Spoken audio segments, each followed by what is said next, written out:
Okay. Jangan main kat sini. Bismillahirrahmanirrahim. Assalamualaikum warahmatullahi wabarakatuh. Salam sejahtera kepada semua. Terlebih dahulu saya selaku moderator pada hari ini ingin memperkenalkan diri.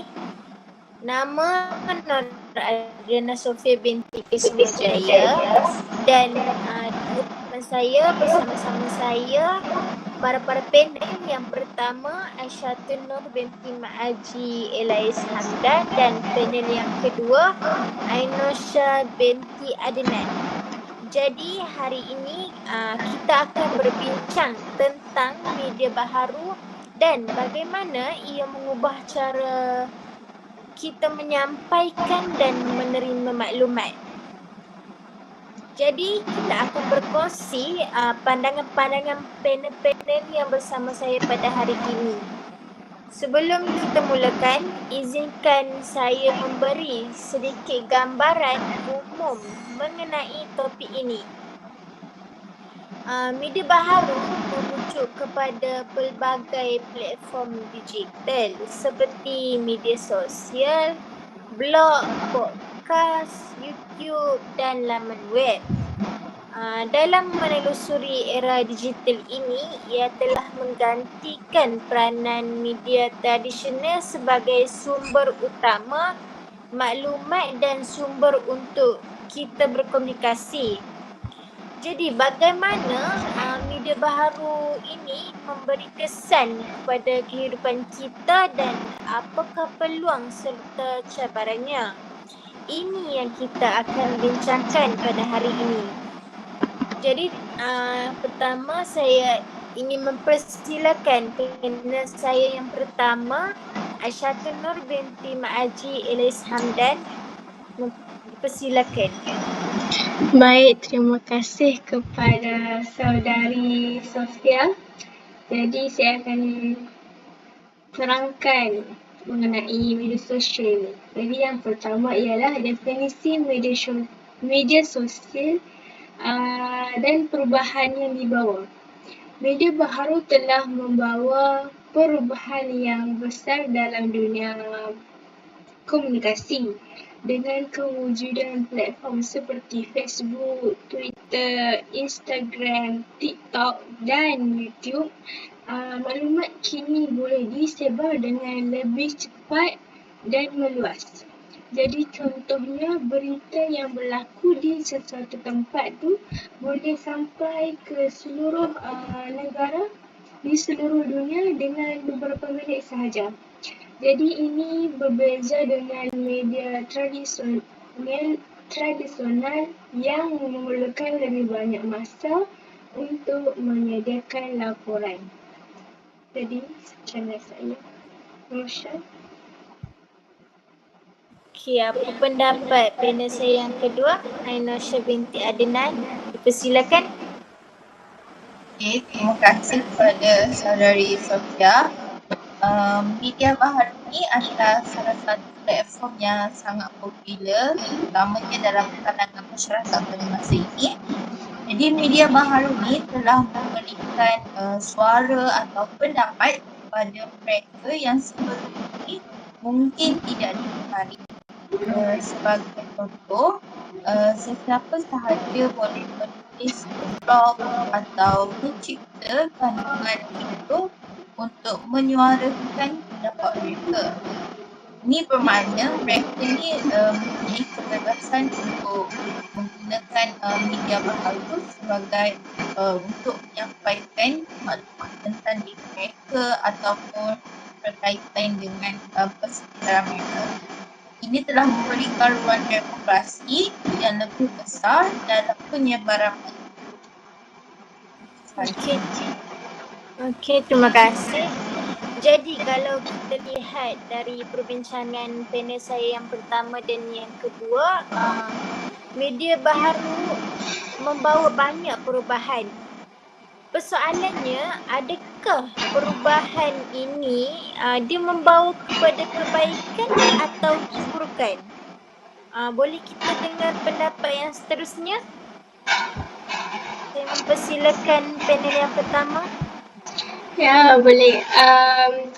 Jadi, kelebihan dan kekurangan ada banyak ya di negara kita. Jadi saya akan terangkan kelebihan terlebih dahulu, iaitu kelebihan media baharu dalam penyebaran ilmu.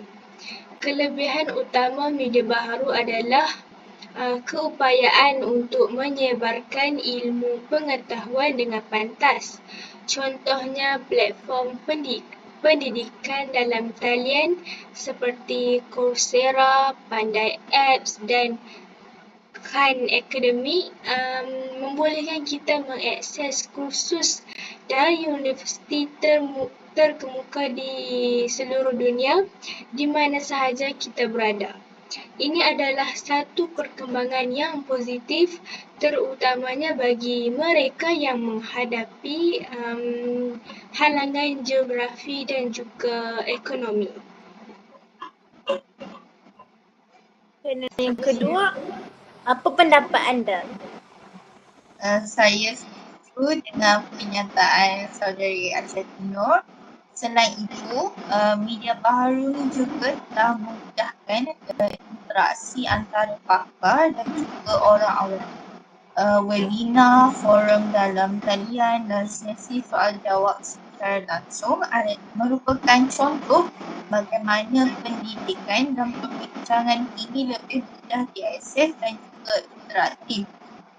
Perbincangan sebegini boleh dilakukan secara dalam talian sahaja dan tidak perlu perbincangan secara bersemuka. Okey, jadi kalau kita dapat simpulkan media baharu ini membawa banyak kebaikan lah, kan? Ya, betul. Ya, betul. Okey, nampaknya media baharu membawa kebaikan dari segi peluang dalam bidang pendidikan.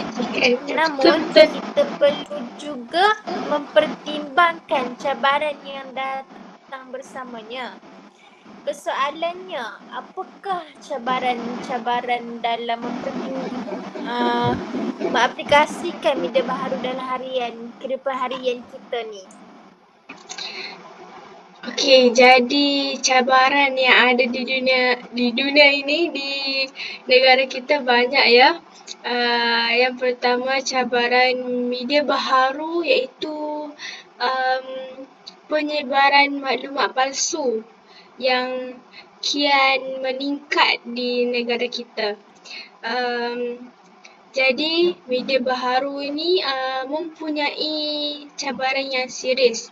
Salah satunya adalah isu penyebaran maklumat palsu atau dikenali sebagai fake news. Informasi yang tidak disahkan boleh tersebar dengan cepat yang boleh menyebabkan kekeliruan di kalangan masyarakat. Kita telah melihat bagaimana berita palsu boleh memberi kesan yang besar terhadap situasi politik dan juga sosial di negara kita ni. Apa pendapat? Apa ulasan yang dapat panel kedua cakap pada hari ini tentang apa yang panel satu berikan? Ya, betul tu dengan pernyataan bahawa cabaran media baharu pada masa ini ialah berkaitan dengan penyebaran maklumat palsu. Salah satu sebab mengapa maklumat palsu ni mudah tersebar adalah kerana media sosial ini bergantung kepada algoritma, iaitu mengutamakan kandungan yang popular bukan yang sahih. Ini boleh menyebabkan maklumat yang tidak tepat menjadi popular kerana maklumat yang popular boleh menarik perhatian lebih ramai orang berbanding dengan maklumat yang sahih. Oh, jadi kalau kita lihat tadi ada banyak kebaikan media baharu. So bila ulasan seterusnya kita tahu media baharu juga membawa keburukan. Contohnya fake news yang dibincangkan, diulaskan oleh panel saya yang pertama, Aisyah Nur. Betul. Akan timbul fake news iaitu maklumat palsu. Bahaya maklumat palsu ni kalau Ya, bahaya. berluasan. Bahaya, Tenang bahaya. ni. Dia tenang. Oleh itu, penting bagi kita untuk bijak menilai maklumat yang kita terima.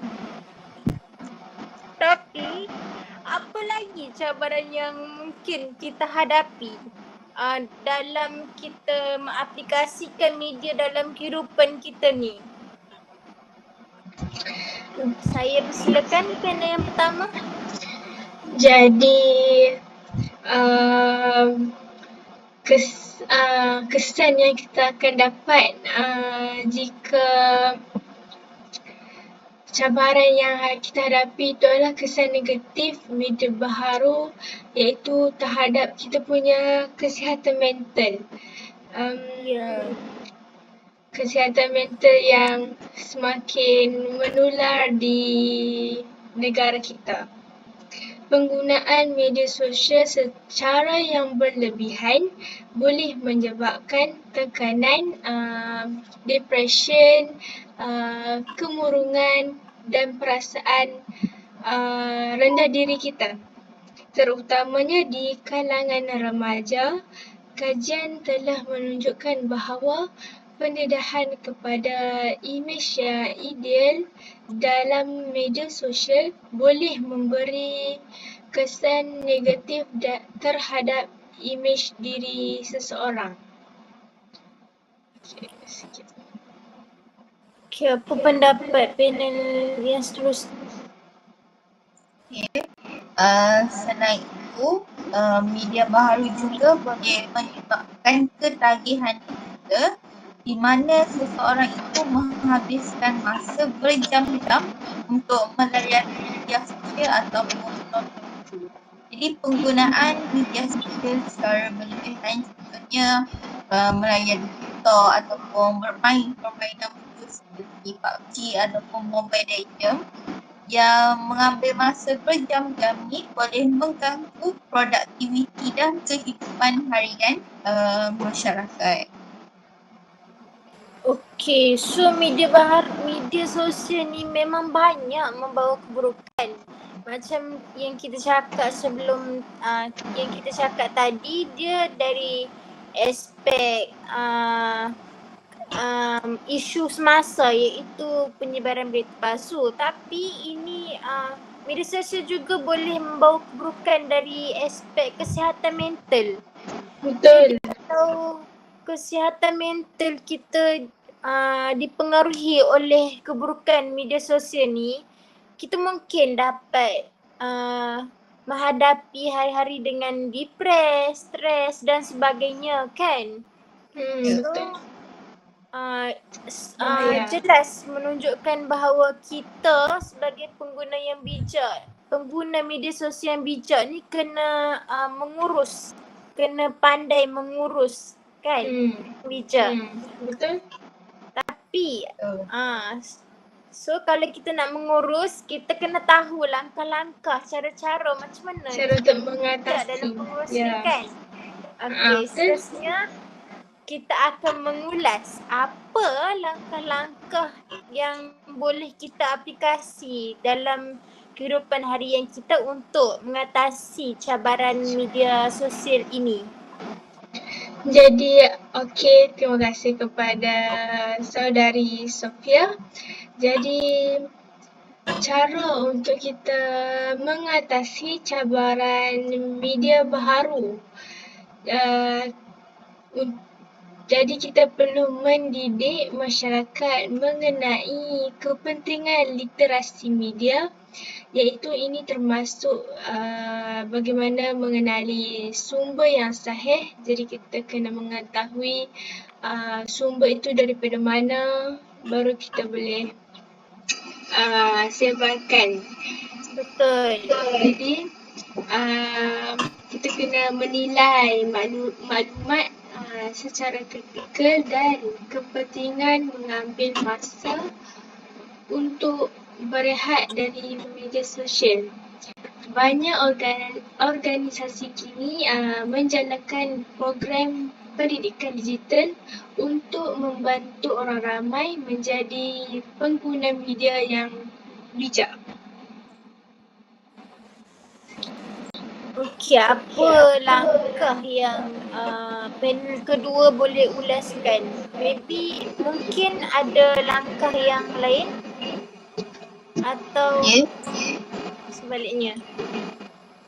Selain itu, platform media sosial sendiri juga memainkan peranan yang lebih besar dalam mengawal penyebaran maklumat palsu. Sebagai contoh, beberapa platform telah mula mengaplikasikan sistem semakan fakta untuk memeriksa kesahihan maklumat sebelum disebarkan. Kita sebagai pengguna yang bijak juga memang perlu memastikan video ataupun berita yang kita kongsi itu tidak menimbulkan fitnah dan berkongsi berita yang sahih sahaja. Okey, faham. Jadi kita sebagai masyarakat perlu memainkan peranan yang penting lah untuk dalam mencuba langkah-langkah ini. So, jadi langkah-langkah ni penting lah untuk memastikan media ni terus menjadi platform yang membawa manfaat, yang membawa kebaikan kepada semua orang. So, jadi bagaimana kita nak wujudkan aura positif, benda-benda yang membawa kebaikan dalam menggunakan media sosial ni? Saya mempersilakan panel kedua.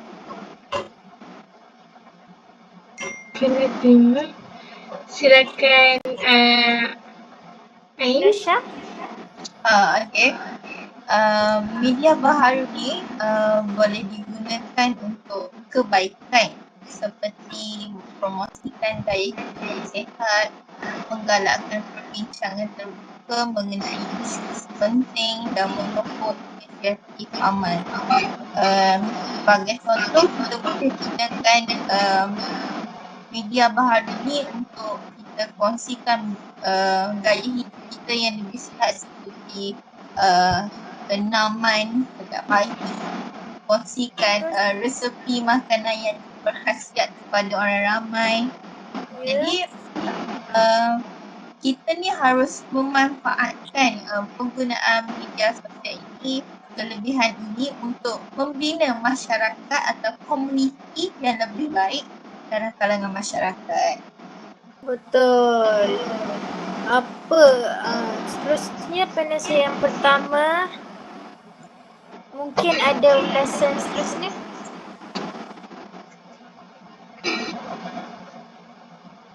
Oh, maaf ya. Alah. Jadi sebagai contoh, Boleh sebagai teruskan. contoh banyak organisasi bukan kerajaan, NGO yang meningkatkan kesedaran tentang isu-isu sosial, iaitu mengumpulkan dana dan mencari sukarelawan. Ini adalah bukti bahawa media baharu boleh menjadi alat yang kuat untuk perubahan yang positif. Okey, faham. Secara kesimpulannya lah kan, media baru ni adalah pedang bermata dua. Maksudnya dia membawa kepada kebaikan dan juga membawa kepada keburukan. Betul tak? Betul. Betul. Ia bukan membawa banyak peluang je dari segi penyebaran ilmu dan maklumat, tapi ada juga cabaran yang timbul yang kita sebagai pengguna yang bijak kita kena pandai mengurus dalam mengaplikasikan atau menggunakan media baharu ni dalam kehidupan harian kita.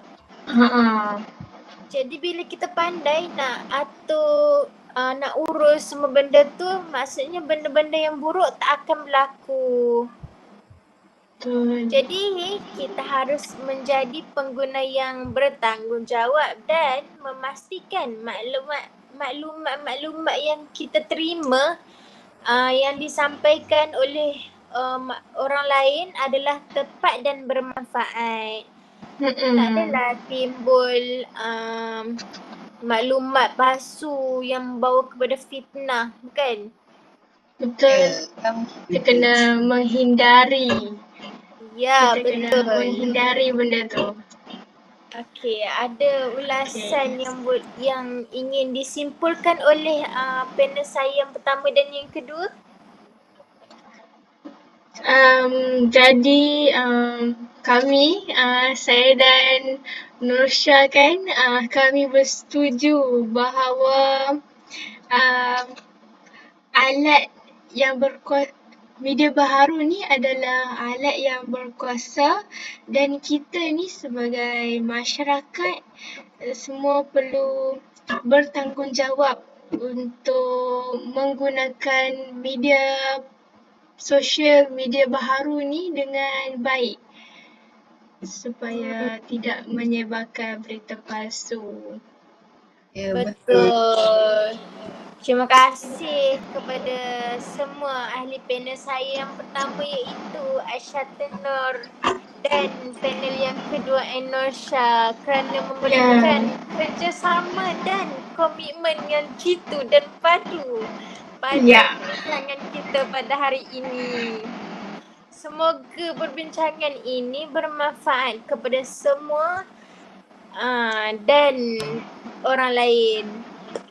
Jadi saya nak ambil peluang untuk berterima kasih sekali lagi dengan panel-panel kerana sudi meluangkan masa walaupun agak sibuk dengan kerja harian kan. Ya, betul. Jadi perbincangan kita hari ini kita ditutup dengan terima kasih ahli-ahli panel. Kalau umur panjang kita jumpa lagi. Kepada semua yang lihat perbincangan ni, yang baik-baik itu semuanya dari Tuhan dan yang buruk-buruk tu, yang kurang baik itu dari kelemahan kami semua sendiri. Sebaliknya semuanya dari Tuhan. Sekian, itu sahaja perbincangan kita pada hari ini. Ya. Ya, betul. Betul. Sahaja dari kami, saya moderator dan para panel saya mengucapkan terima kasih. Terima kasih. Terima kasih. Bye-bye. Sekejap.